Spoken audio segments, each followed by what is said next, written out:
She took the wrong luggage at the airport, unaware it belonged to a CEO who'd been waiting for a sign to love again. The rain outside Heathrow Airport pounded against the glass windows like an orchestra of 1,000 tiny drums. People rushed around with trolleys, coffee cups, and tired faces, while Emily Carter stood frozen near the baggage carousel, clutching her worn passport with trembling fingers. She'd just flown from Italy after attending her mother's funeral, a trip that had drained her emotionally and financially. All she had left in the world was the small suitcase rolling toward her on the belt, or so she thought. When she grabbed it, she didn't notice the sleek black leather, the gold initials, AR, on the side, or the expensive craftsmanship. Her mind was too foggy with grief. She just wanted to go home, crawl into bed, and figure out how to start over. Miles away, Alexander Reed, the CEO of Reed Industries, had just landed from New York. He was a man who commanded boardrooms and inspired fear in competitors. But behind his tailored suits and calm demeanor was a man broken by loss. His wife, Clara, had died 3 years ago in a car crash, and since then, love had become a foreign concept. Work had become his only companion.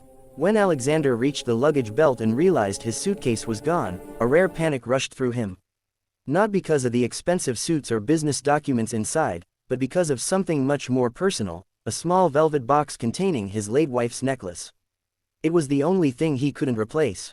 Meanwhile, Emily dragged the suitcase through her tiny London apartment, finally opening it to unpack. Her eyes widened when she saw expensive men's suits neatly folded, a silver watch, a tablet, and a small box. Confused, she picked up the box and opened it. Inside lay a delicate diamond necklace shaped like a teardrop. It was breathtaking. Her heart sank when she realized her mistake. "Oh no," she whispered, slamming the lid shut. She frantically searched for a name or number. A business card tucked in a side pocket read, "Alexander Reed, CEO of Reed Industries." Her hands shook. She couldn't believe it. The Alexander Reed. The man whose company built half the skyscrapers in London. She'd seen him on magazine covers. Without thinking twice, she sent an email explaining what had happened, attaching her address and apologizing profusely. Hours later, there was a knock at her door. When she opened it, she froze. Standing in the rain, tall and intimidating yet strangely gentle, was Alexander himself. His charcoal suit was damp from the drizzle, his sharp eyes softening when they met hers. "You must be Emily Carter," he said. "I believe you have something of mine." Emily quickly handed him the suitcase, her cheeks burning with embarrassment. "I'm so sorry, Mr. Reed. I didn't notice until I got home." He smiled faintly, taking the suitcase. "It happens more often than you'd think. But I appreciate your honesty." His gaze lingered for a moment. He noticed the exhaustion in her eyes, the sadness she tried to hide. She hesitated before asking, "Did you lose someone too?" He blinked, startled by the question. "Yes," he said quietly. "My wife. 3 years ago." "I'm sorry," she said softly. "I lost my mother last week." The silence that followed was heavy but understanding. Two souls, both carrying loss, standing in the rain with a wrong suitcase between them.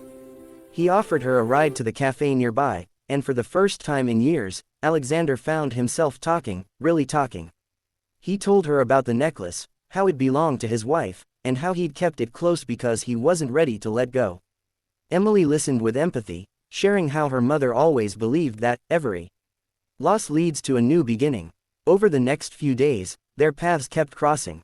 He returned her actual suitcase, insisting on dropping it off himself. Then he called to check if she'd found a new job, after learning she'd quit her teaching position to care for her mother. Something in her warmth, her simplicity, broke through his cold shell. Emily, too, found herself drawn to him. Beneath his CEO exterior was a man scarred by love, yet quietly yearning for it again. Their friendship grew naturally: coffee breaks, quiet dinners, long walks where they talked about life, grief, and dreams. But not everyone approved. Alexander's board members began to whisper. "She's after his money," they said. "She's a distraction." Even his sister confronted him, warning that Emily might not understand the world he lived in. The pressure built, and one night, Alexander pushed Emily away. "This isn't your world, Emily," he said, his voice tight. "I can't risk everything for something that might not last." Her heart broke. "You're not risking everything," she whispered.